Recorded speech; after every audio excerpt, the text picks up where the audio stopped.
Hello students, good morning. आज आपके सामने political science 12th class chapter 1 contemporary world politics के बारे में मैं इम्पोर्टेंट क्वेश्चंस और एमसीक्यू देने जा रहा हूँ। चैप्टर का नाम है contemporary world politics book the end of bipolarity. Chapter 1 the end of bipolarity. सबसे पहले हम ये जान लेते हैं कि बायपोलैरिटी का मीनिंग क्या है। तो बायपोलैरिटी का मीनिंग है द यूएसए एंड यूएसएसआर, जिसे हम रशिया कहते हैं। USA and USSR were the two leading nations in the 20th century. 20th century की ये दो सबसे बड़ी विशाल ताकतें थी, सबसे बड़ी ताकत थी। आफ्टर वर्ल्ड वॉर सेकंड के बाद, वर्ल्ड वॉर सेकंड 1939 से 1945 तक हुआ था। वर्ल्ड वॉर सेकंड के बाद the two countries became global super power, ये पूरे वर्ल्ड में सुपर पावर बन गई। दस बिगिन द कोल्ड वॉर, बस सुपर पावर बनने के बाद दोनों के बीच में कोल्ड वॉर स्टार्ट हो गया। एक्चुअल फाइटिंग नहीं हुई, कोल्ड वॉर स्टार्ट हो गया। And once the USSR dissolved, और जब यूएसएसआर डिसॉल्व हुआ मींस डिसइंटीग्रेट हुआ 1991 में, रशिया के टुकड़े हुए, तो it was end of bipolarity. तो बायपोलैरिटी का एंड हो गया, तो सुपर पावर बची सिर्फ एक, यानी USA. After the 1917 Russian socialist revolution, 1917 में रशिया में एक रिवॉल्यूशन हुआ था, 1917 के रिवॉल्यूशन के नाम से जाना जाता है। वहाँ पर ज़ार ने कंट्री की हालत काफ़ी ख़राब कर रखी थी, तो वहाँ पर रशिया में Russian socialist revolution, the union of Soviet socialist Republic बनी, यूएसएसआर वाज फॉर्म्ड। तो 1917 तक, सेकेंड वर्ल्ड वॉर तक रशिया यूनियन था, जुड़ा हुआ था। लेकिन जब 1991 में रशिया का डिसइंटीग्रेट हुआ, रशिया यूएसएसआर डिसॉल्व हुआ, तो बायपोलैरिटी का एंड हो गया। The Russian Revolution was inspired by the ideals of dash as opposed to capitalism and the need for an society। यहाँ पे दो ब्लैंक्स मिस हैं। वो कहता है कि रशियन रिवॉल्यूशन जो हुआ था वो इंस्पायर्ड हुआ था by the ideal of socialism. समाज के अंदर, सोसाइटी के अंदर सबको बराबर का हक मिले। As oppose to capitalism, Russian revolution capitalism के खिलाफ था। And the need for an egalitarian society. Egalitarian society होती है इक्वालिटी पर बेस्ड। ये चाहते थे कि सबको इक्वल राइट्स मिले।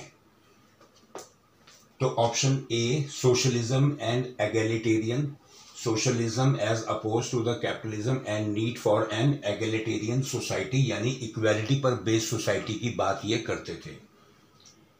क्वेश्चन 2 है arrange the following in chronological order. अब ये क्रोनोलॉजिकल ऑर्डर 4 सेंटेंस हैं। Soviet invasion of Afghanistan, Soviet Afghanistan में घुसा था कब?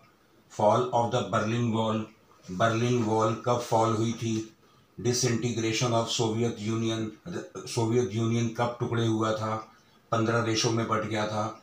रशियन रिवॉल्यूशन कब हुआ था? रशियन रिवॉल्यूशन हुआ था 1917 में। और सोवियत इन्वेजन अफगानिस्तान में जो रशिया गया था वो 1979 में। उसके बाद डिसइंटीग्रेशन ऑफ सोवियत यूनियन 1991 में, और फॉल ऑफ बर्लिन वॉल 1989। जब आपको ये ईयर्स याद होंगे तो आप इनको क्रोनोलॉजिकल ऑर्डर में लगा लेंगे। अब इसमें से क्रोनोलॉजिकल ऑर्डर सबसे पहले बनेगा रशियन रिवॉल्यूशन, ये फर्स्ट नंबर पे आएगा। इसके बाद 1979 ये आपका आएगा सोवियत इन्वेजन ऑफ अफगानिस्तान। उसके बाद फॉल ऑफ बर्लिन वॉल, ये 3 नंबर।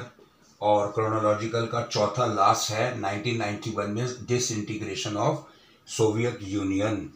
तो इस तरीके से आप इनको क्रोनोलॉजिकल ऑर्डर में डाल सकते हैं।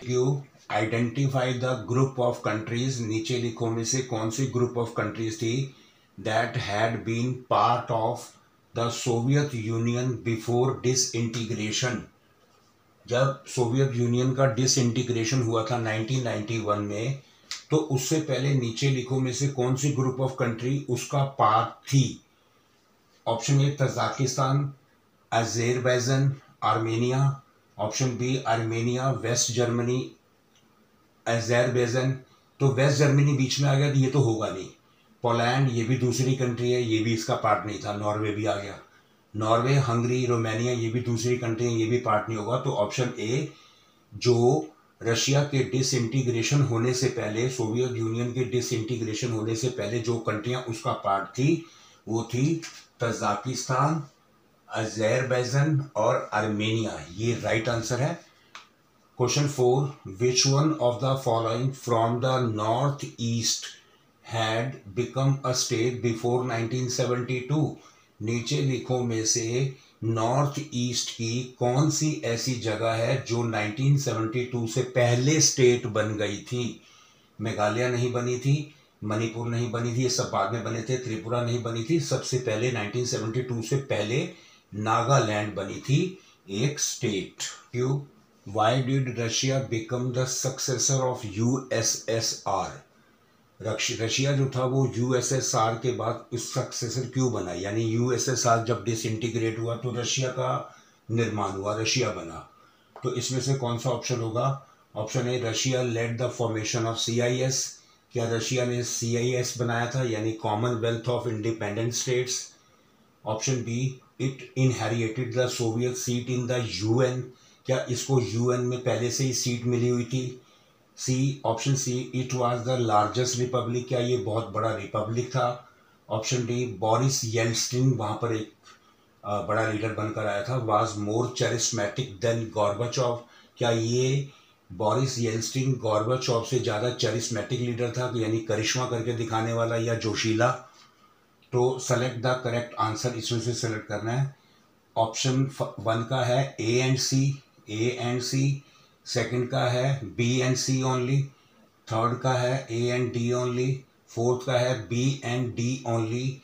तो B and D only is correct answer कि रशिया जो सक्सेसर ऑफ यूएसएसआर का सक्सेसर बना था उसमें बी और डी ऑप्शन है।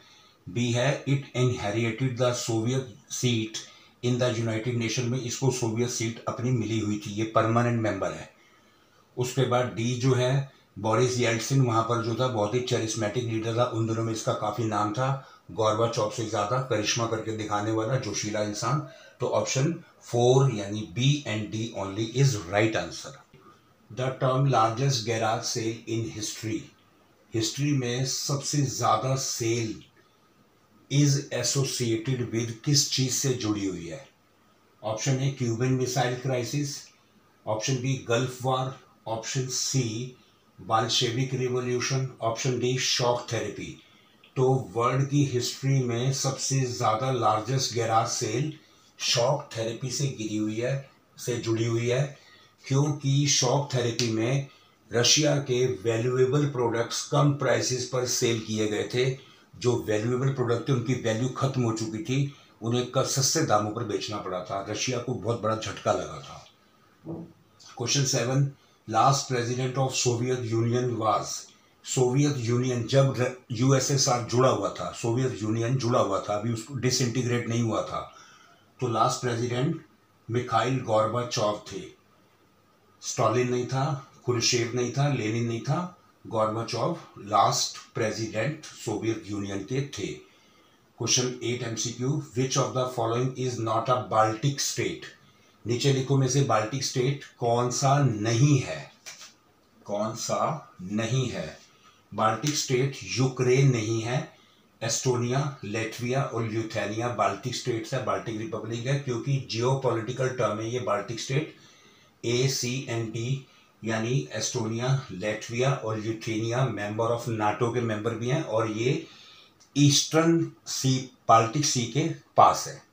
तो यूक्रेन बाल्टिक स्टेट का पार्ट नहीं है। Which of the following was not an outcome of shock therapy. Shock therapy का नीचे लिखो में से कौन सा आउटकम नहीं था, कौन सा रिजल्ट नहीं था? Old system of Soviet social welfare got destroyed. क्या सोवियत का वेलफेयर का जो ओल्ड सिस्टम था वो नष्ट हो गया था? Option B, industries were put up for sale to the private sector. क्या इंडस्ट्रीज प्राइवेट सेक्टर को बिकने को तैयार हो गई थी? The value of Russian currency rouble rose dramatically. क्या रशियन करेंसी रूबल एकदम उसकी वैल्यू बढ़ गई थी? और Russia started to import food grain. क्या रशिया ने दूसरे देशों से फूड ग्रेन इंपोर्ट करना शुरू कर दिया था? तो शॉक थेरेपी का आउटकम जो नहीं था, वाज नॉट, जो नहीं था वो है ऑप्शन सी कि रशियन करेंसी रूबल की वैल्यू बढ़ गई थी, वो भी घट गई थी, ये कह रहा है बढ़ गई थी, तो ये शॉक थेरेपी का आउटकम नहीं है। Question 10 MCQ. The USSR was established after the Soviet revolution in 1917। 1917 में सोवियत रिवॉल्यूशन हुआ था, जिसको आप रशियन रिवॉल्यूशन भी कहते हो। तो 1917 में ये हुआ था जार निकोलस के खिलाफ, तो यूएसएसआर तभी बना था। Important questions. Question 1 very important, why did Soviet Union the second most powerful country in the world suddenly disintegrate? Explain any 6 reason.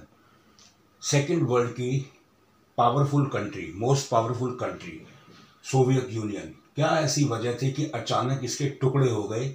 6 reason बताइए। Question 2, how for was Gorbachev responsible? Gorbachev कैसे, किस वजह से responsible था for the collapse of the Soviet union? के collapse होने में, Soviet union के टुकड़े हो गए, क्या ऐसी वजह थी? आपको इसके पॉइंट्स बताने हैं। Question 3, give any 4 argument to prove that. आपको 4 आर्ग्यूमेंट देने हैं कि प्रूव करना है कि Soviet union had become stagnant, ये पिछड़ गया था। स्टैग्नेंट मीन्स काफी पिछड़ गया था।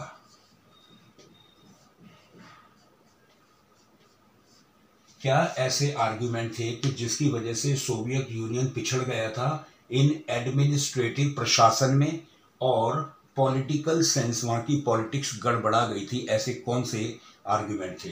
Question 4, what were the consequences of disintegration of USSR? कौन से ऐसे परिणाम, कौन से ऐसे रिजल्ट, कौन से ऐसे कॉन्सिक्वेंसेस थे कि जिसकी वजह से यूएसएसआर के टुकड़े हो गए थे, डिसइंटीग्रेट हो गया था? How has ethnic conflicts impacted the politics of Balkan states in recent year? Recent year में जो बाल्कन स्टेट्स हैं उनमें एथनिक कन्फ्लिक्ट्स दिखाई देता है, ऐसा क्यों है? एक तो बाल्कन स्टेट्स में जो कंट्रीज हैं वो है बॉस्निया हर्जिगोविना, क्रोएटिया, सर्बिया। इनकी लॉन्ग हिस्ट्री रही है एथनिक कन्फ्लिक्ट्स की, जातीय लड़ाई यहाँ चलती रहती है। Weakness of democratic order and rule of law, इनकी एथनिक कन्फ्लिक्ट की वजह से डेमोक्रेसी कमजोर हो गई है, रूल ऑफ लॉ लगभग खत्म हो गया है। पॉलिटिकल एलिट्स, जो पढ़े लिखे देश हैं, पढ़ी लिखी कंट्रीज हैं, पावरफुल कंट्रीज हैं यूरोप की, have sought to have exploit ethnic division को खत्म करके टू मेंटेन पावर, वहां पर अपनी पावर को मेंटेन करना चाहते हैं। Question 6, distinguish between बायोपोलैरिटी and unipolarity में क्या डिफरेंस है? Question 7, 2 feature of Soviet union. Soviet union के फीचर काफी अच्छे थे, इकॉनमी बड़ी अच्छी थी, इंडस्ट्री काफी फ्लरिश थी, फार्मर्स को काफी लोन मिलता था, तो इकॉनमी बहुत स्ट्रांग थी उसकी। Question 8, 3 consequences of shock therapy. लेकिन जब शॉक थेरेपी आई तो शॉक थेरेपी की वजह से सोवियत यूनियन की जो इकॉनमी थी वो लड़खड़ा गई, जो रूबल करेंसी थी उसकी वैल्यू डाउन हो गई, सारे के सारे सेक्टर प्राइवेट सेक्टर को बेचने पड़ गए। और इसी से related question 9, what is known as the largest garage sale in history? यानी सोवियत यूनियन की चीज़ें जो थी वो कम दामों में बेचने को मजबूर हो गए क्योंकि वहाँ की इकॉनमी बिल्कुल लड़खड़ा गई थी। तो ये लार्जेस्ट गैराज सेल हिस्ट्री में किसे कहा जाता है? शॉक थेरेपी को ही कहा जाता है। Mention any 3 features that distinguish the Soviet economy from that of a capitalist country like the US. हमें डिस्टिंग्विश करना है, 3 फीचर बताने हैं कि Soviet economy capitalist country like US से कैसे डिफरेंट है। Capitalist country US free market सबको प्रोवाइड करती है, लेकिन यहाँ पे सोशलिस्ट मार्केट है। What were the question 11? What were the factors that forced Gorbachev to initiate the reforms in the USSR? ऐसे कौन सी बातें थी, ऐसे कौन से फैक्टर्स थे, ऐसे कौन से रीजन थे जिसकी वजह से गॉर्बाचोव ने यूएसएसआर में रिफॉर्म्स करने के लिए कदम उठाए। Question 12, what was shock therapy? Very very important. Shock therapy से आप क्या समझते हो? शॉक थेरेपी दरअसल एक झटका। Was this the best way to make a transition from communism to capitalism? क्या ये एक अच्छा तरीका था कि यूएसएसआर बदलाव लाता, ट्रांजिशन लाता कम्युनिज्म से कैपिटलिज्म की तरफ? और question 13, who emerged as a national hero? USSR में ऐसा कौन सा नेशनल हीरो बनकर आया in opposing the coup that took place in USSR in 1991 में गॉर्बाचोव के खिलाफ जो कूप हुआ था, कौन उसके बाद एक नेशनल हीरो बनकर आया था जिसने इस कूप का विरोध किया था, खिलाफ आवाज उठाई थी? वो था बोरिस येल्सिन। बच्चों, आप सबसे पहले पूरा chapter the end of bipolarity ध्यान से पढ़िए। जब आप चैप्टर ध्यान से पढ़ेंगे, एमसीक्यूज कीजिए, असर्शन रीजन कीजिए, केस स्टडी कीजिए। केस स्टडी बहुत इजी होता है, आपको आराम से जब आपने चैप्टर पढ़ा हुआ होगा तो एक केस आपको, जैसे केस स्टडी आती है तो उसके नीचे क्वेश्चंस होते हैं 3-4, आपको उनके आंसर्स देने में कोई भी प्रॉब्लम नहीं होगी। आप बस चैप्टर को थॉरली रीड कीजिए। उसके बाद मैंने इंपॉर्टेंट क्वेश्चंस की लिस्ट और एमसीक्यूज दिए हैं, इसके अलावा और भी एमसीक्यू बन सकते हैं। आप इन्हें सबसे ध्यान से रीड कीजिए। अब समय आ गया है सितंबर के हाफ ईयरली के एग्ज़ाम, इसमें आप अच्छा स्कोर ले सकते हो। हमारी और भी वीडियो समय समय पर आती रहेंगी, आप वीडियो देखिएगा, लाइक कीजिएगा, शेयर कीजिएगा और सब्सक्राइब कीजिएगा, और इसे आप अच्छे से हार्डवर्क करते रहिएगा। Keep it up. Thank you so much.